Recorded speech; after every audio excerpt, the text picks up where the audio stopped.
Have you ever had the feeling that your life is going in a meaningless direction that will trap you in a daily routine where you will become an average member of society? No matter where you look, you'll only see entrapment of a secure but non-existent life where your self-expression is drowned and not heard by your peers.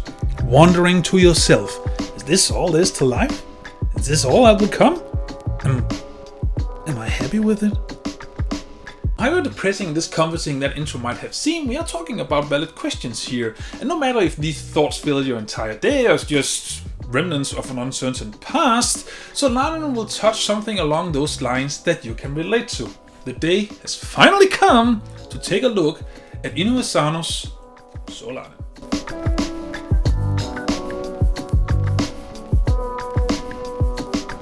Hello brothers, my name is Daidarius and welcome to the review of Inio Asano's Solanin. Inio has written and drawn this manga and did so between the June of 30th, 2005 and April 6, 2006, and was later licensed by Viz in 2008 and released into this 2-in-1 volume that you see right here. Now this is a bit bigger than the single volumes that Viz usually release and can best be compared with the perfect editions of Monster and 20th Century Boy. You can see they're pretty much the same size. There are a few color pages in here, but otherwise it's in black and white. However, this should not come as a surprise for any manga readers out there. Now this cover art might lead you into thinking that this is a typical Shonen Jump manga where you have this protagonist who is a badass and there is fun and action in here and fists that is repeatedly put into bad guys' faces over and over again. But let me warn you,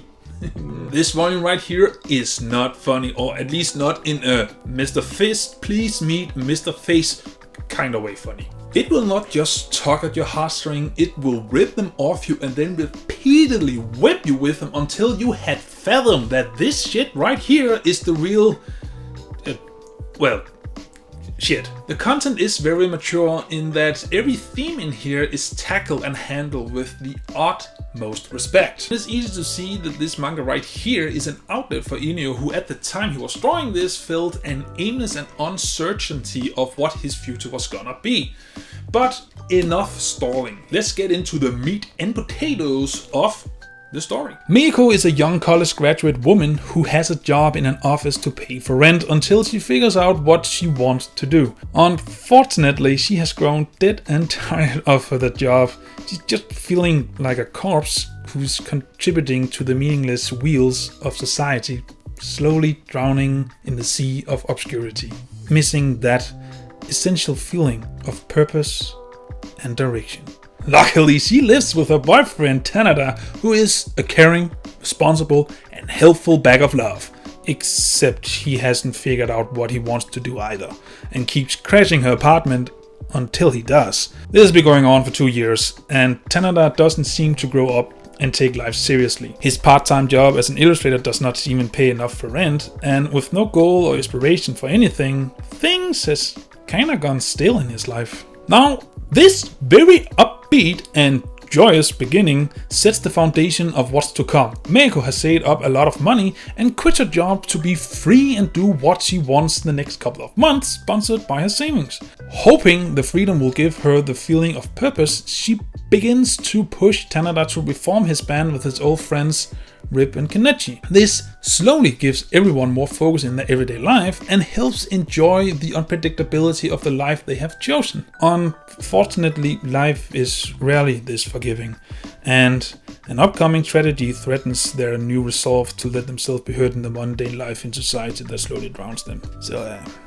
yeah, be aware of that. Now there's of course a lot more to the story, but if I spoil any more, then I will not only just spoil the middle part of this story, but also the deeper themes and scenarios that just drags you by the feet into its wonderful world. Instead, I will leave it at that and dive into more objective aspects of this manga. Now, the Solanin is the perfect middle ground of great art with a simple look. This approach gives Inio a difficult task regarding his characters, since there is very little details in them and the margin for error is so very slim. Luckily, he masters his results fully and the result is stunning. It almost feels like that you're reading a TV show or a movie with this simplistic yet detailed look. Every character might be simple in design, but they are very expressive and their personalities just shine right through.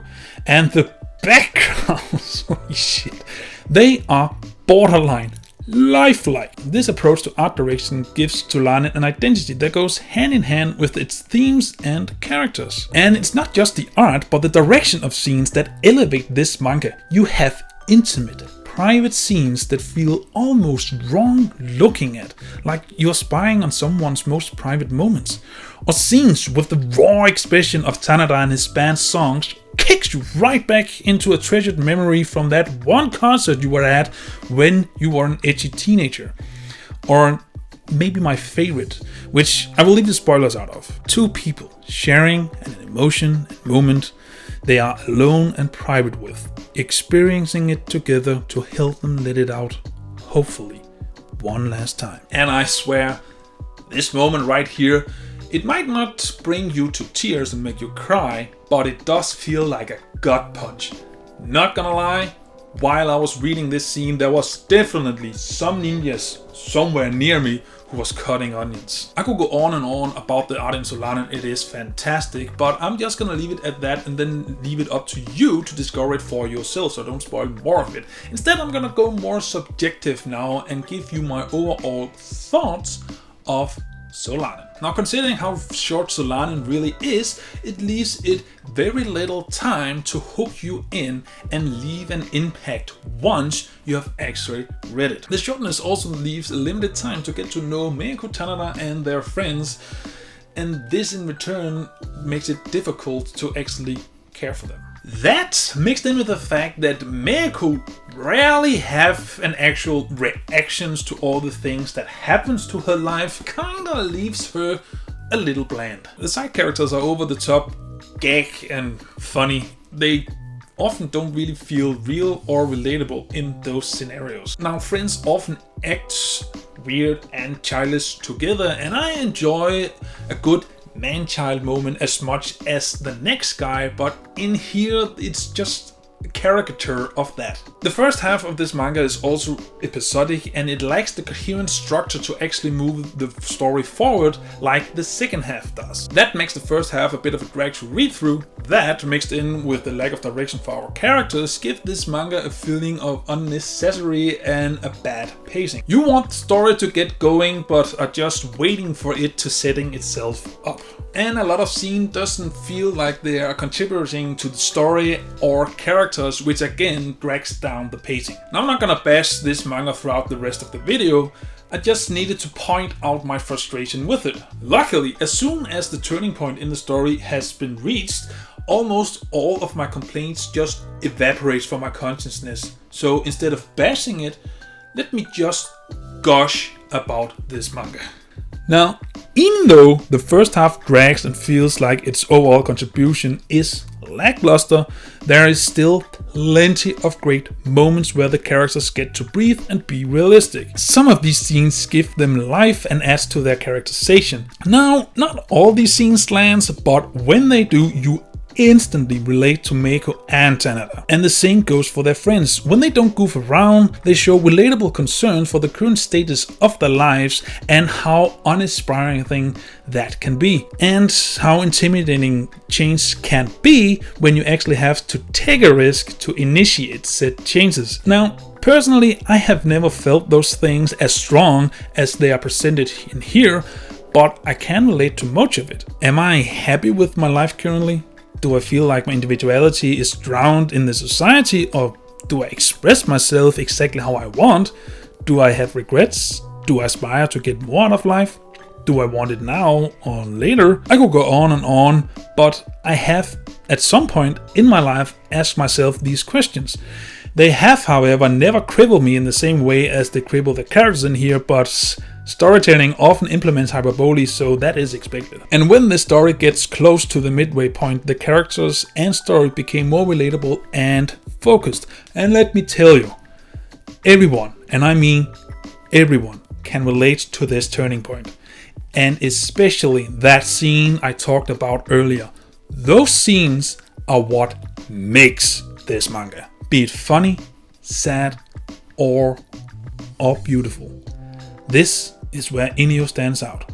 He is immensely talented in making those small moments feel genuine and relatable. And he does that without any music or sound design that movies and series have to manipulate the scene so you feel what the director wants you to feel. Here he managed to do that, but without the manipulation tools.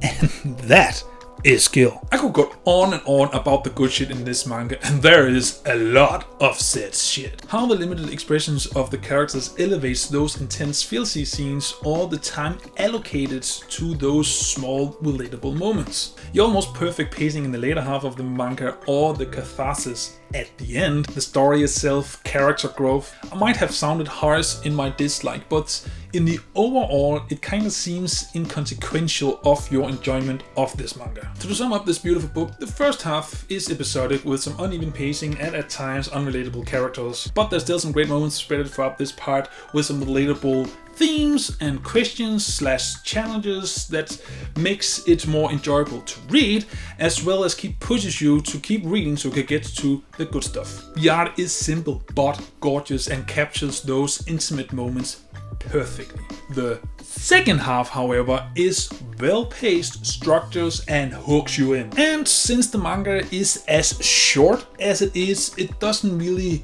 impact it negatively that it first gets good roughly 50% in. And most of all, the mature themes in here is handled with the utmost respect, which elevates the experience and makes it more relatable. And after reading it, you might be implored to reevaluate your life or think about the themes in here and answer for yourself. Are you happy? Hopefully your answer will be yes, but who knows. Anywho, if enough stalling, I would say that Solanin, it is worth buying in deluxe edition. This is actually the first manga that I have read that feels like a TV show or a movie and is more realistic. I mean, sure, Monster is also very realistic, but this actually feels like a small mini-series or actually just one movie. And I'm actually happy that I got to experience it because it is so different than the mangas that I usually read, which is some shonen battle mangas or funny gag mangas or even some seinen mangas. I've also read those, but this is in a different category and I'm so glad that I actually got myself into reading this. So Solanin, have you read it? What do you think about it? And what other realistic lifelike mangas would you actually like for me to read and review on this channel? Whatever you think, comment below and me your thoughts. And as always, till I see you in the next video, remember to stay awesome. See ya!